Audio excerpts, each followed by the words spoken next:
27-year-old Molly Seidel had no illusions of winning today's women's marathon.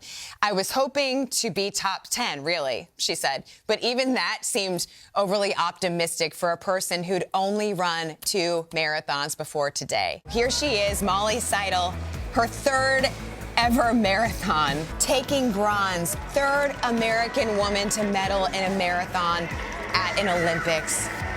It was Molly, when she was 10 years old, who wrote a note saying, "I wish I will make it into the Olympics and win a gold medal." They FaceTimed Molly not long after. Molly, how are you? I'm good. I'm so tired.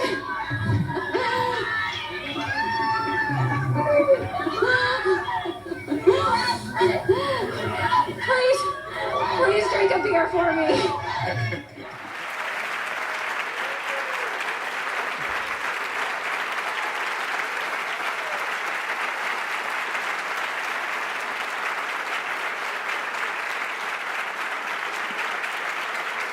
Molly, you're getting a standing ovation. Oh, I'm so glad to be here. Thanks, you guys.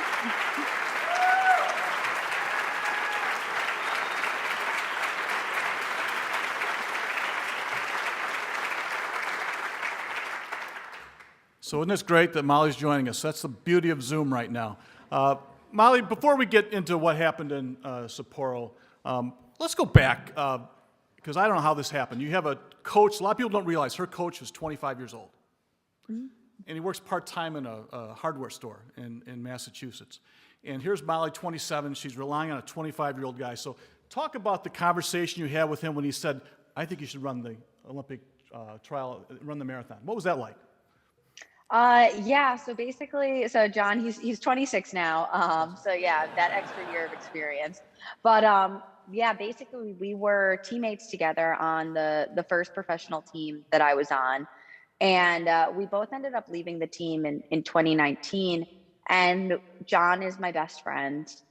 And when we left, he started just writing training for me, just kind of to hold me over until I found a new situation. And all of a sudden I was running better than I had in years, basically. And as we went through our first fall together with him as my coach, we were getting in really solid training. And I qualified for the Olympic trials for the marathon off of a halftime. And we just we truthfully talked about it out at a bar one night. And he was like, "Hey, this might be kind of fun if we just tried for it. The Olympic trials only happens every 4 years."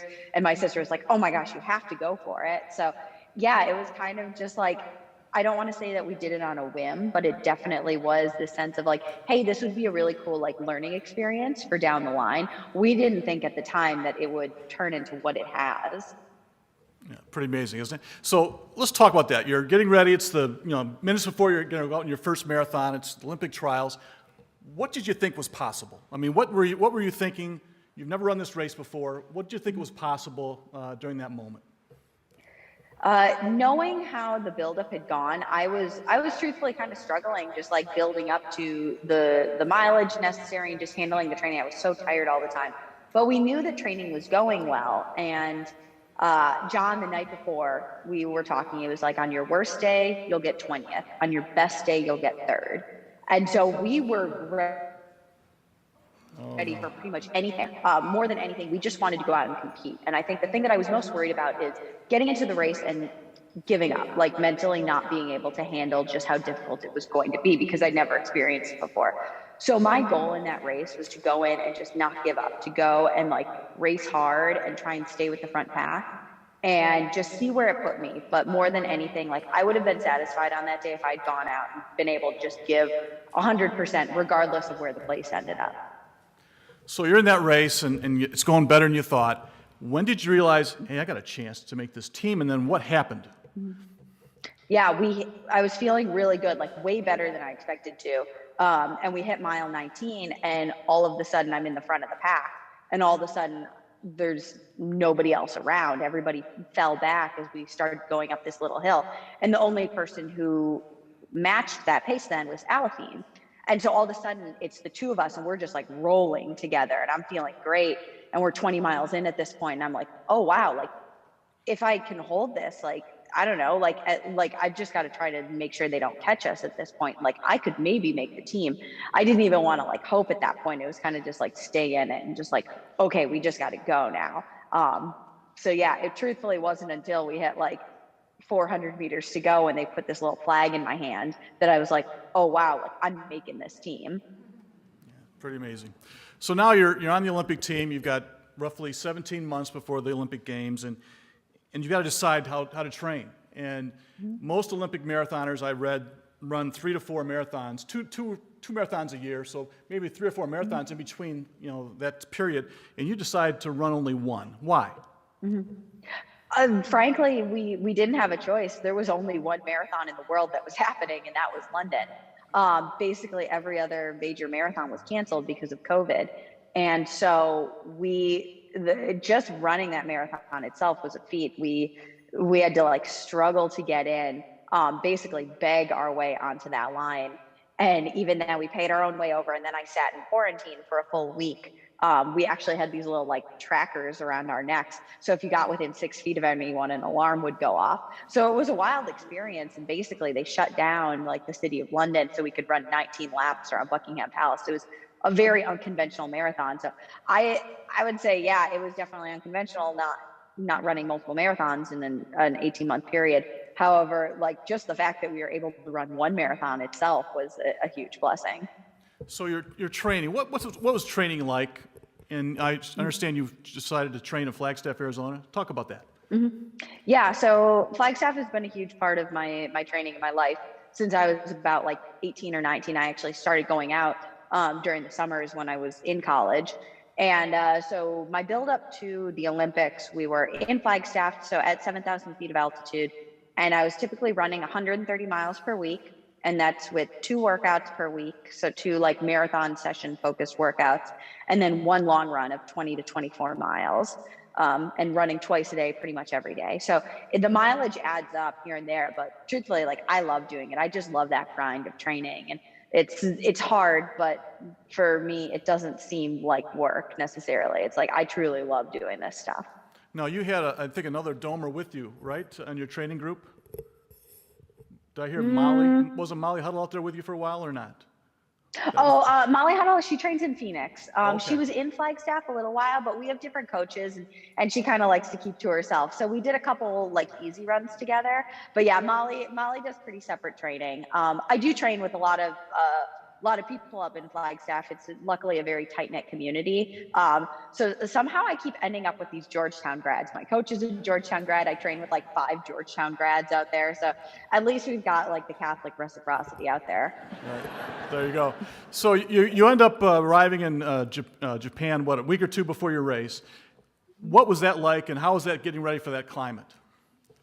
So we had actually done a lot of preparation in the lead into Japan, just knowing that it was going to be extremely hot, extremely humid. So luckily Flagstaff, it's in Arizona, it's a high desert. So it gets very hot during the summer. The one thing we don't have necessarily is humidity. So we simulated humidity as much as we could. I would literally work out in like an enclosed garage to try and raise the humidity as much as possible.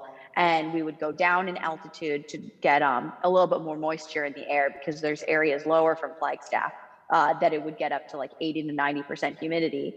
So just trying to prepare my body for the conditions that we were going to see was really, really important. And then by the time we got out there, obviously it felt hot, it felt humid, but I felt like I was much more ready for what we had on the ground there.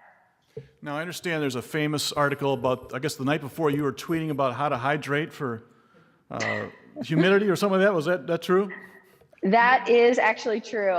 Just because of how hot it was going to be, I was considering adding in more water from what I normally drink during a marathon. And just because I am still fairly inexperienced at this, I had a moment of weakness where I kind of went and I wanted to see, maybe I should add more water. How much should I realistically be drinking? And luckily the article told me that I should just keep it at what I was doing. So I'm glad that Runner's World online it can be trusted.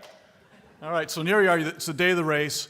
I understand something pretty funny happened before you left for the track, or whatever you call the course. Yeah. So it's basically I woke up at 3 a.m. I'm like barely conscious at that point. And as we're leaving, John, my coach, is like, hey, like we should grab your podium outfit because there are very specific outfits that Team USA gives us to wear, like for warm up, for media, and then for getting on the podium. And he's like grabbing it. I'm like, why are you bringing that? And he's like, oh, like just in case like Tyler said that we need to bring this to the course. Tyler did not say that we needed to bring it to the course. I think John just had the presence of mind to be like, hey, like maybe let's just bring this in case. So I thought he was being ridiculous. And we had it there like hanging in the side of the tent. And I'm like, everybody's going to think I'm the biggest idiot bringing this thing. I am so glad that John thought to bring that thing because it would have been an absolute nightmare if I'd crossed the line at third and then all of a sudden we don't have the right outfit. So you're at the starting line. How many women are running in the race? I believe we had around 90 women in the race. So not a huge field, but definitely like, I mean, it's the top 90 women in the world. And so you look around and it's just like, everybody just looks like an absolute champion. So how do you jockey for position at the starting line? How do they start you? So we all start, it's a pretty big line, but it's like 5 deep. So I was probably, I want to say like 3 or 4 lines back from people, just trying to like wheel my way up in there. Luckily, because of the conditions, it didn't get out super fast. And so it's like, I feel like I'm pretty good with like getting into position, and I was able to like be a little bit more forceful and like move my way up through the field pretty quickly. So by about a half mile in, I was up towards the front. Now, at what point did you think, you know what, I can run with these gals? So it's funny because the marathon, like it's such a long race that you can be in the front in the first 10 miles and that's still like not even halfway. And so I was in the front kind of from the beginning, but I didn't want to get ahead of myself. So I truly don't believe that the race starts until about 16 miles in. And so once we hit 16, so our first 2 full laps, that's when I started really feeling like, okay, like you're in a good position, like you're still up in this front group of 10. This could be something, but you really need to focus because there are 10 more miles that you have to run. So I would say probably after we got past halfway and we had 2 10K laps to go, I was feeling pretty confident, but I didn't want to get cocky with it. So the conditions were awful. Can you explain how that felt running in that type of weather? So basically, it like by mid-race, it was like mid to high 80s and over 80 to 90% humidity. And it feels as if someone is trying to put a heavy wet towel all over your body while you're trying to run as fast as you possibly can. So we were just trying to counteract that heat more than anything. The moisture was kind of a wash, but they had water bottles, they had ice bags. And so I was just constantly pouring water on myself, constantly putting ice on my body in an effort to just get that cooling onto your skin, because not a whole lot is evaporating, but if you can get that cold onto your skin, it'll help lower your body temperature. I was literally putting bags of ice like into my like singlet top to try and like cool my chest down. But it's at a certain point, you almost have to kind of just go with it and realize like, okay, this is going to suck no matter how, like what I do. And so I just kind of got to mentally gear up for this to not feel great and to keep going fast regardless. So let's talk about the last 4 or 5 miles. I'm going to admit something. I was watching you, and with about 4 miles to go, you dropped back to 4th place, and you're about 10 yards behind the lead 3 runners. And I'm thinking to myself, this has got to be the worst 4th place in all the Olympics, right? You run 26 miles and you finish 4th. Wouldn't that be the worst thing to happen? So I turned it off. I couldn't stomach it, to be honest with you. So I did. And Tim Willis, God bless him, sends me a tweet, and he goes, "Can you believe Molly Seidel?" And I'm going, "What?" You know, I thought, well, she finished 4th, right? What happened? I mean, I got to tell you, I said there is no way. So what happened those last 4 miles? Well, now I feel like I should just keep you in suspense since you probably still don't know what happened. So basically we're going, we have 3 miles to go, and Bridget Kosgei, Paris Jepchirchir, and Salpeter, who are 3 of the top female runners in the world, are pulling away from me. And at that point, I also thought, oh shoot, I'm gonna get fourth. I've done all of this, and I'm gonna miss out on a medal by one place. But like in my head, I was like, okay, you're gonna get fourth, but still stay in it. Fourth is incredible. Like just keep working. And as I'm going, I'm trying to keep my pace or even work it down a little bit. And I noticed that Saltpeter is coming back to me, so the woman who was in third. And as I start to pass her, I realize like she's in like the side of my eye, and then she's just gone. And I'm like, oh, like that's weird. Like she really dropped off fast, but I figured she was just directly behind me and had like moved in. I hadn't realized she actually started walking. So apparently she had been so on that line that when I caught back up to her, it was just like mentally she just kind of broke. And just, well, I guess more than anything, that's kind of the moral of the story, is that just no matter where you are, just stay in it, because you don't know what's going to happen those last couple miles. And as much as you're hurting, everybody else is probably hurting just as much as well. So at that point, once Saltpeter went, even though I thought she was still right behind me, and I was just hauling because I'm like, oh my God, you are barely holding on to third, just go. And so when I passed the final bottle table, where a good friend of mine, Mike Smith, he was handing me my final bottles, and he said, you have 40 seconds on fourth place. And I'm like, oh my God, like this is happening right now.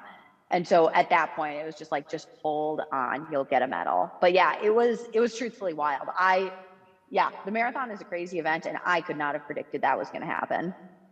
So I read somewhere where that you had this prayer in your head. Talk about that. Mm-hmm. Yeah, so my mom went to St. Mary's, and when she was in college, she was down at the grotto, and she found on a sheet of paper, someone had written a novena to St. Jude. And so like our family is just like hardcore Irish Catholic. So whenever my mom is like worried in a time of need, which happens a lot, she's constantly praying this. And so sent it to me the night before the race. And so just as a way of like feeling very close to my mom, like I'll say this prayer. And with probably like in the last lap of that race, so like 5-6 miles to go, I was at a pretty low point. I was not feeling good, and it seemed pretty hopeless at that time. So under my breath, I was just reciting this novena to St. Jude, Saint of the Impossible, to just get me through, to just like help me keep pushing through the final 6 miles of this race. Because it's like when all hope is lost, sometimes you just got to pray. Yeah, that was amazing. Matt Sparks had a lot to do with you saving your running career. Talk about that. Yeah, Sparks is like, I literally owe so much to Matt Sparks. He came in when I was going into my junior year. And at that point, I was actually considering quitting the team. I'd had a really negative experience my first 2 years. I'd been super injured, and it just didn't seem worth it anymore. And Sparks came in, and he really worked hard to gain the trust of the girls on the team, and to really like just emotionally build us up, because we were in a pretty rough spot at that point. And over the course of that year of him just repeatedly like reinforcing, like, I believe in you. I believe you can do this. Like, I see something great in you that you might not see in yourself right now.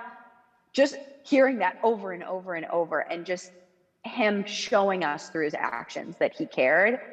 By the end of that year, I had gone from getting pretty much last at nationals the year before to winning nationals that year. And so I think it just really shows like what a highly inspirational, like wonderful person can do for your life. Like where I am today is because of Matt Sparks. When you look back, you know, people don't realize this. This lady is the most decorated athlete to ever come out of the 170 years of the University of Notre Dame. No one's won more than this. She's won, how many national titles did you win? 4. Yeah, 4. You know, no one's done anything like that. So, you know, and here she is running across that finish line, the Olympics. What was going through your head when you realized I got an Olympic medal in the marathon? I feel like it wasn't even coherent thoughts. I was just like, it was just like joy. I think that kind of shows, like, I think the video clip is just me screaming as I come over the line. And that was basically it, is just like, just uninhibited emotion, because you work so hard for so many years. And this has been my dream since I was a kid. And it's like you achieve that, and you're so tired from this race. Like, you've just put everything out there physically. And I don't know, it was just the most incredible moment. Like, I can't even describe it. It was wonderful. So let's talk about what's happened since you crossed the finish line. You've been pretty busy, haven't you? Yeah, been really busy. Talk about Yeah, some it's of- been so basically I got back quick, like unpacked and flag, and then I went back to Boston where I have an apartment with my sister. I spent half the year in Boston, half the year in Flagstaff. And right away, like I got in, we drove down to Falmouth on Cape Cod. And this past weekend, I just did a charity event for Falmouth Road Race. So basically, rather than starting up at the front with the elites like I normally would, I started at the very back of the pack. So behind, I want to say it was 9,000 runners or so. And for every runner that I passed, Falmouth Road Race donated $1 to the Tommy's Place Foundation, which is basically a vacation home for kids getting cancer treatment up in the Boston area. And so we passed almost 5,000 runners, and so we raised a little under $5,000. Falmouth then matched that. The founder of Tommy's Place then matched that, and then Puma matched that. So we raised over the weekend over $38,000 for kids with cancer. So it was just like super fun getting to do that.